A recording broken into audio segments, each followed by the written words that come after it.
So నేను చూస్తుంటాను మీ shorts కింద, వీడియోస్ కింద కామెంట్స్ చాలా మంచిగా పెట్టేవాళ్ళు ఎంతమంది ఉంటారో, నెగెటివ్‌గా పెట్టేవాళ్ళు అంతకన్నా చాలా మంది ఎక్కువ మంది ఉంటా మరి ఉంటారు. అంతే కదండీ. ఒక పబ్లిక్ ప్లాట్‌ఫామ్‌లోకి వచ్చిన తర్వాత సో, మనం ఏది మాట్లాడినా అది వాళ్ళకి అలాగనే అనిపిస్తది కదా!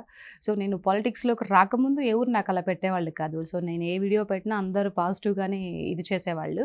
చాలామంది కూడా వైఎస్ఆర్‌సీపీ పార్టీ నాయకులు గానీ ఉన్న కార్యకర్తలు ఎవరైతే ఉన్నారో సీత గారు మీరంటే మాకు చాలా అభిమానం, కానీ మీరు పొలిటికల్ గురించి జగనన్న గారి గురించి మాట్లాడితే మటుకు మేము సహించవు అని చెప్పేసి చాలామంది నాకు వార్నింగ్లు ఇచ్చారు.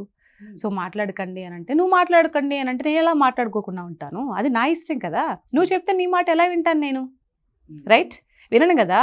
నాకు ఏది నచ్చితే నా పని చేస్తా. అది ఎవరు అబ్జెక్షన్ చెప్పాలి? నా ఫ్యామిలీ మెంబర్స్ చెప్పాలి, నా భర్త చెప్పాలి, లేదా నా పిల్లలు చెప్పాలి. వాళ్ళు చెప్పిన మాట నేను వింటాను.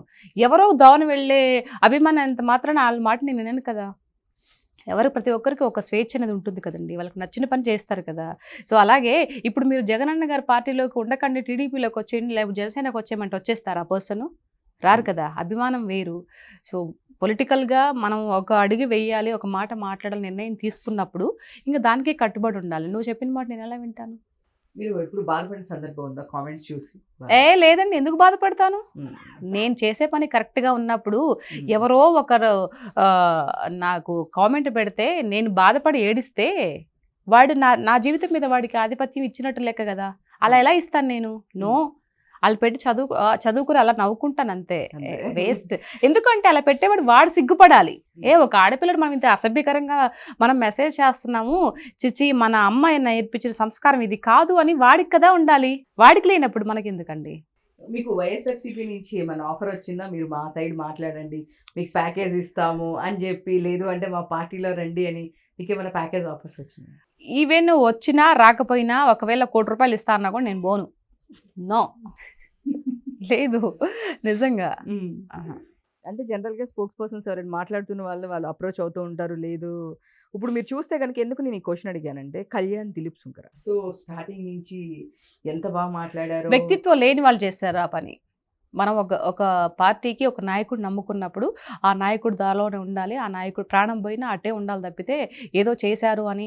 ఇప్పుడు ఒక ఫ్రెండ్‌షిప్ ఉందిరా, నీతో ఫ్రెండ్‌షిప్ చేశాననుకో ఫర్ ఎగ్జాంపుల్, నువ్వేమైనా తప్పుదోవలో వెళ్తావనుకో, నీతో ఫ్రెండ్‌షిప్ చేయాలనుకున్నప్పుడు నిర్ణయం తీసేసుకోవాలి. ఈ అమ్మాయి ఏదైనా మిస్టేక్ చేసినా కూడా ఆ అమ్మాయి నేను మార్చుకునే విధంగా ఉంటేనే ఫ్రెండ్‌షిప్ చేయాలి, లేకపోతే చేయకూడదు అని. అలాంటి మెంటాలిటీ నాది. సో ఒక పార్టీలోకి వెళ్ళిన తర్వాత రేపు ఏదన్నా ఇప్పుడు సపోజ్‌కి టీడీపీ గాని, జనసేన గాని ఏదన్నా ఒక ప్రజలకు వ్యతిరేకరంగా ఏదైనా ఒక పని చేశారనుకో, నేను మాట్లాడతాను అంతవరకే. అంతని చెప్పేసి వాళ్ళు ఇది చేశారు కదా అని చెప్పేసి వదిలేసుకొని వేరే పార్టీకి వెళ్ళి ఇక్కడ మాట్లాడితే అక్కడ మాటలు ఇక్కడ, ఎవరు ఎక్కువ ప్యాకేజ్ ఇస్తే ఇక్కడ, అలాంటి క్యారెక్టర్ నాది కాదు. నేను పాలిటిక్స్ నేర్చుకుందే బాబు గారి ద్వారా. ఆయన చూసి నేర్చుకున్నాను, ఆయన చూసి ఎదిగాను పాలిటిక్స్‌లో కూడా. ఇది ఎదగడం అంటే పెద్ద ఏం కాదు. మహా అయితే ఒక 1½ ఇయర్ అంతే పాలిటిక్స్‌లోకి వచ్చి. సో ఆ ఉన్నత భావాలు ఆయన చూసి ఇన్స్పైర్ అయ్యా నేను, బాబు గారిని చూసి.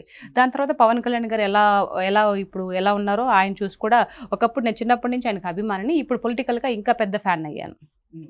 సో అట్లా ఉండాలి తప్పితే ఎవరో ఏదో ఇస్తారు డబ్బుకి కకృతి పడిపోయి క్యారెక్టర్లు మార్చుకొని పార్టీలు మారే వ్యక్తిత్వం నాది కాదు. ఇలాగే చూస్తూ ఉంటావు ఫ్యూచర్లో నువ్వు. డెఫినెట్‌గా చూస్తూ ఉంటాను. ఇంకా ఇంతకన్నా బెటర్ పొజిషన్‌లో కూడా ఉండాలని చెప్పాను. ఏమో అది పైన డెస్టినీ డిసైడ్ చేస్తే, పైన భగవంతుడు చూస్తాడు. అంటే కళ్యాణ్ సుంకర్ గారు అంత ఫైట్ చేసి, అంత బాగా మాట్లాడి, ఎందుకు ఆల్ ఆఫ్ సడన్ ఇప్పుడు ఈరోజు అలా మాట్లాడుతున్నారు అంటే, అసలుకి ఈ పర్సన్ మరీ ఏంటి అంత దీనిగా వెళ్ళాల్సిన అవసరం ఏముంది? అంటే ఆయన వల్లే నేను ఈరోజు ఇక్కడ ఉన్నాను, ఆయన వల్లే నేను ఇట్లా ఉన్నాను, ఆయన వల్లే నేను ఇన్ని మోటివేషన్ అయ్యి నేను చదువుకున్నాను, ఇన్స్పిరేషన్ ఆయన అని లెగిసిన దగ్గర నుంచి అంత క్లియర్‌గా చెప్పి, ఒక చదువుకోని పర్సన్‌కి తేడా కూడా వివరించిన కళ్యాణ్ దిలీప్ సుంకర ఈరోజు ఎందుకు వైఎస్ఆర్‌సీపీ బాట పట్టారు అంటే అసలు ఆన్సర్ లేదు మా దగ్గర. నా దగ్గర కూడా ఏం ఆన్సర్ లేదు.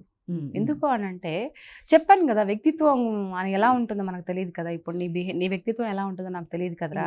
సో ఇప్పుడు ఇలా ఉన్నావు, సో ఇప్పుడు వాళ్ళు ఎంత ఇస్తారో నాకు తెలియదు, రేపు అంతకన్నా మించి వేరే వాళ్ళు ఇస్తారో అని అంటే అక్కడికి వెళ్తావు కదా, అది నీ వ్యక్తిత్వం. అది లేదబ్బా నాకు ఫస్ట్ స్టార్టింగ్లో ఇది అన్నం పెట్టింది, నేను ఇలానే ఉండాలి, దీంట్లోనే ఉండాలి, అది ఏమైనా సరే అని ఒక ఫిక్స్డ్ మెంటాలిటీ ఉంటుంది కదా. అలా అయితే నువ్వు ఇలానే ఉంటావు, ఎవరు నిన్నేమనరు. ఆ పక్కన నువ్వు అక్కడికి వెళ్ళిపోయావు అనుకో, పక్కన ఉండే వాళ్ళు అనుకుంటారు చూడు ఇప్పుడు ఆఫర్ చేయగానే అక్కడికి వెళ్ళిపోయింది అని.